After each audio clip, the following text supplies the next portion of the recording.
ایک نوجوان لڑکا حضور کی بارگاہ میں حاضر ہوتا ہے، عرض کرتا ہے یا رسول اللہ صلی اللہ علیہ وسلم کھجوروں کا میرا ایک باغ ہے اور میں چاہتا ہوں کہ وہاں اس باغ کے ارد گرد ایک دیوار بناؤں، لیکن یا رسول اللہ صلی اللہ علیہ وسلم میرا ایک پڑوسی ہے، ہمسایہ ہے، اس کا درخت درمیان میں آ گیا ہے، اگر میں وہ دیوار بناتا ہوں تو اس کا درخت دیوار کے اندر آتا ہے اور دیوار ٹیڑھی ہو جائے گی، یا رسول اللہ صلی اللہ علیہ وسلم میں نے اس سے کہا ہے یہ درخت مجھے بیچ دو، وہ بیچتا بھی نہیں، میں نے پہلے کہا مجھے دے دو، اس نے کہا نہیں دوں گا، میں نے کہا بیچ دو، وہ بیچنے کے لیے بھی تیار نہیں ہے، یا رسول اللہ صلی اللہ علیہ وسلم میری مدد فرمائیے۔ اب وہ یتیم تھا، حضور کی بارگاہ میں حاضر ہوا، نبی کریم صلی اللہ علیہ وآلہ وسلم نے فرمایا اس پڑوسی کو بلاؤ، حضور کی بارگاہ میں حاضر ہوا، حضور نے فرمایا یہ درخت دے دو اس کو، اس نے کہا میں نہیں دیتا یا رسول اللہ صلی اللہ علیہ وسلم، وہ غصے میں تھا، بہت ناراض تھا کہ اس بچے نے حضور کی بارگاہ میں شکایت کیوں کر دی، حضور نے ارشاد فرمایا اس کی رقم لے لو، پیسے لے لو، یہ درخت بیچ دو، اس نے کہا میں بیچتا بھی نہیں ویسے بھی نہیں دیتا، حضور اکرم صلی اللہ علیہ وآلہ وسلم نے ارشاد فرمایا، مسند امام احمد بن حنبل کی روایت ہے، میرے آقا صلی اللہ علیہ وآلہ وسلم نے ارشاد فرمایا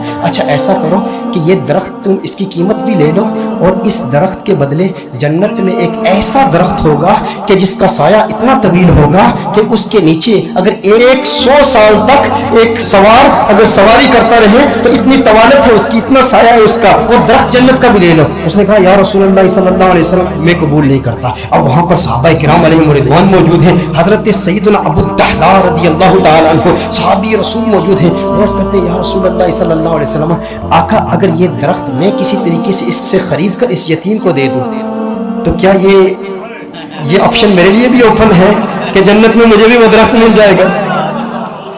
اگر یہ درخت اس کے پڑوسی سے میں خرید کر اس یتیم کو دے دوں، میں کہتا ہوں یتیم سے میرے آقا صلی اللہ علیہ وسلم کو کس قدر پیار ہے، میرے آقا صلی اللہ علیہ وسلم سے عرض کرتا ہے کہ اگر یہ کسی طریقہ سے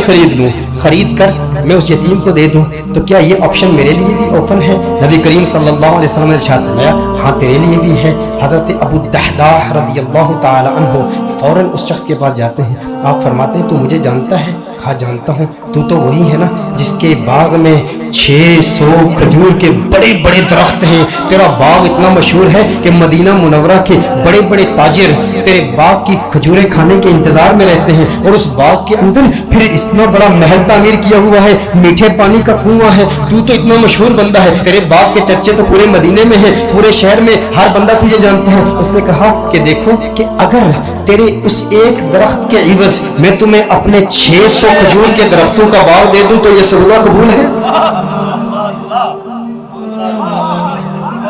یہ سودا قبول ہے؟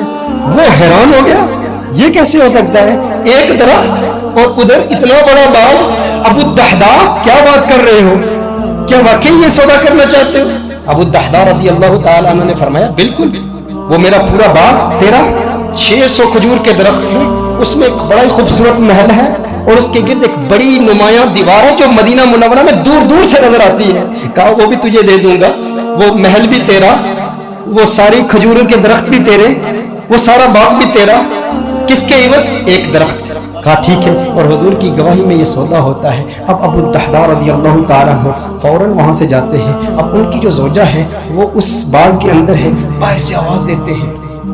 اپنی زوجہ کو، ہے ام دحداء ذرا باہر آؤ باہر آؤ، میں نے اس باغ کو بیچ دیا ہے۔ اب ام دحداء جانتی ہیں یہ بہت بڑا تاجر ہے، بہت بڑا بزنس مین ہے، خسارے کا سودا نہیں کرتا، کبھی خسارے کا سودا نہیں کرتا۔ ام دحداء نے کہا ہے وہ دحداء کیسے سودا کیا ہے؟ کہا جنت کے ایک درخت کے عوض میں نے بیچا ہے۔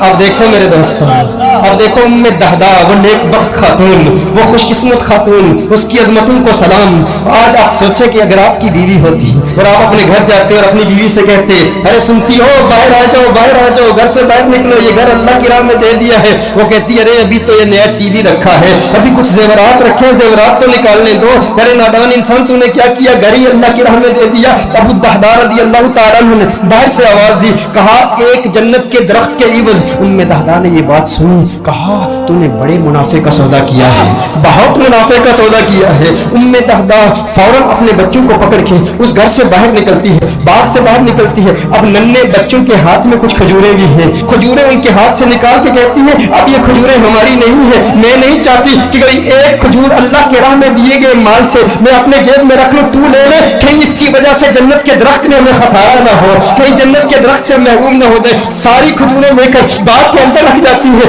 کہا کہ اس کا ایک ننھا بیٹا تھا، اس کے منہ میں ایک کھجور تھی،